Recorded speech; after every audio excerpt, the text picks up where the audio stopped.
saya bisa langsung memilah mana peraturan yang benar-benar does not make sense gitu kan. Udah gajinya pas-pasan, gajinya dipotong, nggak boleh diambil. Itu kan melanggar hak asasi manusia benar itu. Oh. Tapi tunggu tanggal mainnya. Nantilah itu, jangan sekarang. Udah bilang nanti.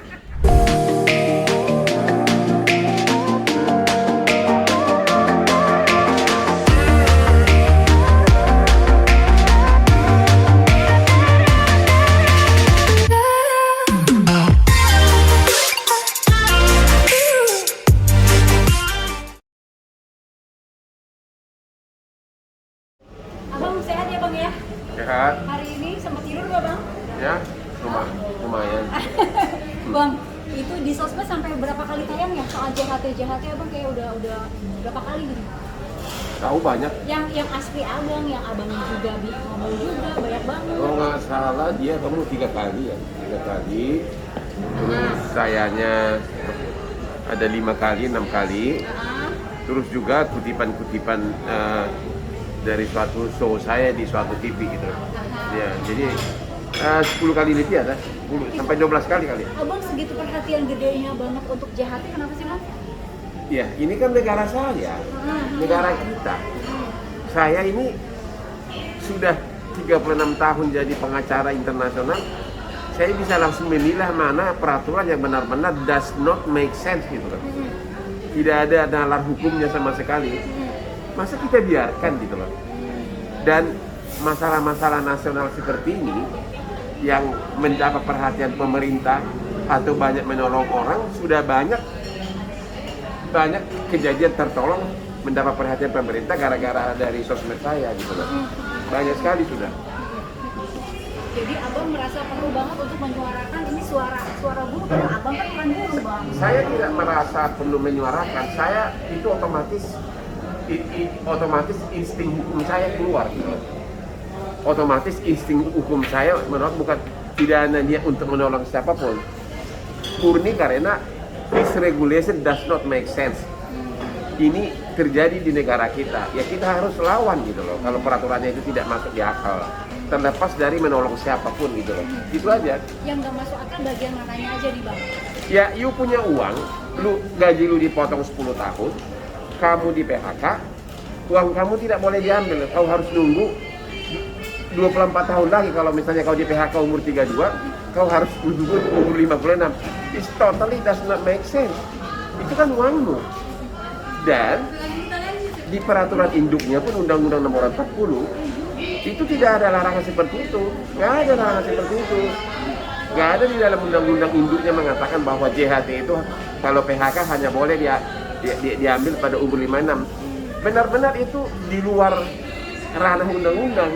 Karena itu duit punya si Ya, buruh. duitnya masih buruh. Jadi asalnya JHT itu kan setiap bulan 2% dipotong dari gaji buruh, ditambah 3,5% dari majikan. Jadi 5,5% itu menjadi haknya buruh. 1 sen pun tidak ada uang pemerintah. Tapi dia nahan. Tapi tiba-tiba ada peraturan menteri yang mengatakan bahwa kalau PHK hanya boleh diambil 56. Padahal di undang-undang itu nggak diatur. Menteri sebelumnya pun sudah mengeluarkan peraturan menteri nomor 15 mengatakan begitu PHK boleh diambil. Itu benar-benar memang seharusnya begitu gitu loh. Kau punya uang, kamu selesai kontraknya dari situ, itu kan jaminan hari tua kalau hubungan kerja berlangsung. Kalau enggak ya duit kamu kembali gitu loh. Jadi, dan yang kedua, ini kan ekonomi menengah ke bawah. Bahkan dikatakan lebih banyak kelas pekerja yang memang uang itu sangat berarti dalam hidupnya dan sudah PHK. Itu loh, kata-kata dan sudah PHK itu loh. Rata-rata PHK itu kan di usia umur 30-an, 35. Kalau udah di atas 40 biasanya jarang PHK karena dia berarti udah cocok dengan perusahaan kan.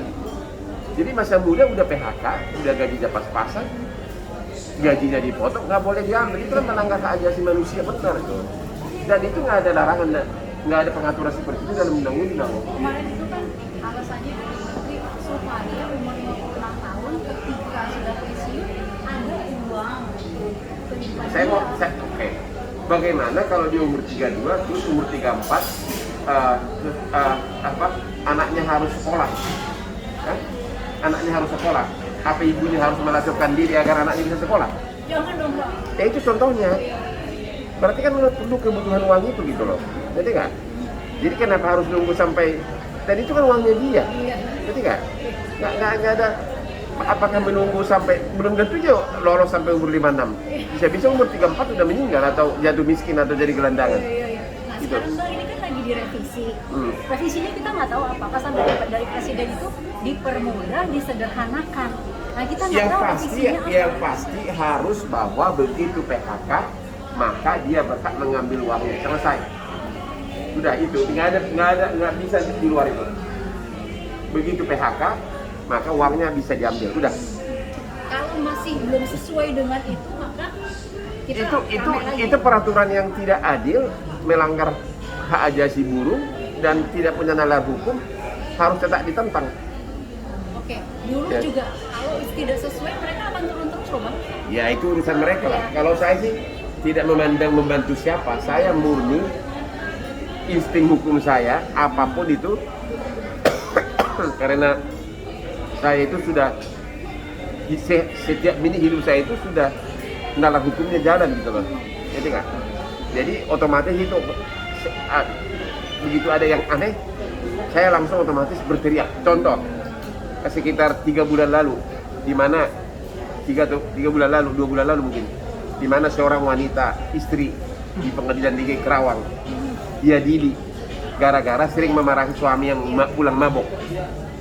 Kasus seperti itu di kepolisian bisa lolos, di kejaksaan bisa lolos, bahkan diadili. Ya.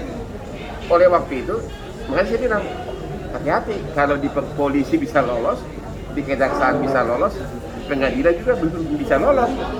Namanya sama-sama manusia kan, berarti kan di Hasanah itu jago lobby kan. Oh gitu, jaksa aku mengatakan jaksanya mau diperiksa.